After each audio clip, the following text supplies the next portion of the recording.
నమస్తే అండి. నా పేరు ఆనంద్. నేను అగ్రిషన్ కంపెనీ ఎంప్లాయీని. ఇప్పుడు మనం చెరుకుపల్లి ఏరియాలో ఉన్నాం. ఈ ఏరియా మొత్తం కూడా ఎక్కువగా మినుము పెసర ఎక్కువగా వేస్తారండి. అదేవిధంగా వేరుశెనగ కూడా ఎక్కువ వేస్తుంటారు. ఇక్కడ ఏం జరిగిందంటే మనకి మేజర్గా పురుగు సమస్య ఎక్కువగా ఉంటే మారుక మచ్చల పురుగు. రైతుకి మనం అద్వైత డెమో ఇవ్వడం జరిగిందండి. ఒకసారి అది ఎలా పనిచేసింది ఏంటనేది రైతు మాటలో తెలుసుకుందాం. నమస్తే అండి. నమస్తే అండి. మీరు ఏ మందు డెమో ఇచ్చాము మేము మీకు? సార్ ఈ అద్వైత అండి. అద్వైత అనే మందు డెమో అద్వైత ముందు సార్ శ్యామ్ గారు ఇచ్చారండి. ఇది ఎట్లా పనిచేసింది మీకు? దానివల్ల కొట్టి 5 రోజులు అవుతుంది సార్.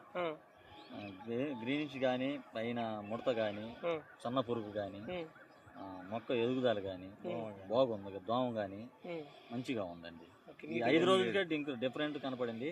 ఒకే చేలోనే ఇక్కడ దాకా 1 ఎకరానికి కొట్టాను ఏమో. అవతల పైరుకి చాలా తేడా ఉంది. పురుగు అది పోయిందా? పురుగు అది పోయింది సార్.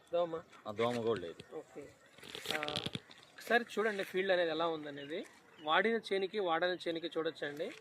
వాడిన చేనేమో మీకు ఆ లేత ఆకులకు మళ్ళీ కనబడుతుంది, కళ్ళ నీట్గా వచ్చింది, కాయలు కూడా నీట్గా కనబడుతున్నాయి.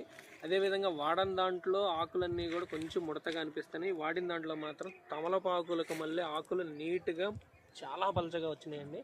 మిగతా దాంట్లో అంత నీట్గా లేదు. ఆల్మోస్ట్ చూడొచ్చు మీరు ఫీల్డ్స్లో కూడా ఈ కళ్ళె కూడా నీట్గా పడిందండి. ఈ రైతు ఇదిగో చూడండి కళ్ళె కూడా ఎంత నీట్గా వచ్చిందనేది.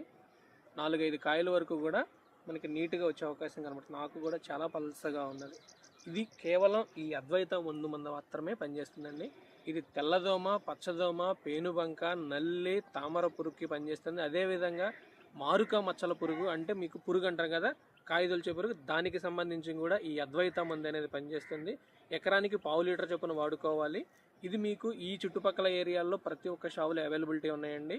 ప్రతి ఒక్క రైతు ఇది వాడుకోదగ్గ మందు. ప్రతి ఒక్కళ్ళు మినుము కానీ పెసరు కానీ వేసిన రైతు ప్రతి ఒక్కళ్ళు కూడా ఇది ఎకరానికి 1/2 చొప్పున వాడండి. ఈ మారుక పచ్చల పురుగుని, దోమని వీటన్నిటి కంట్రోల్ చేసుకోవచ్చు.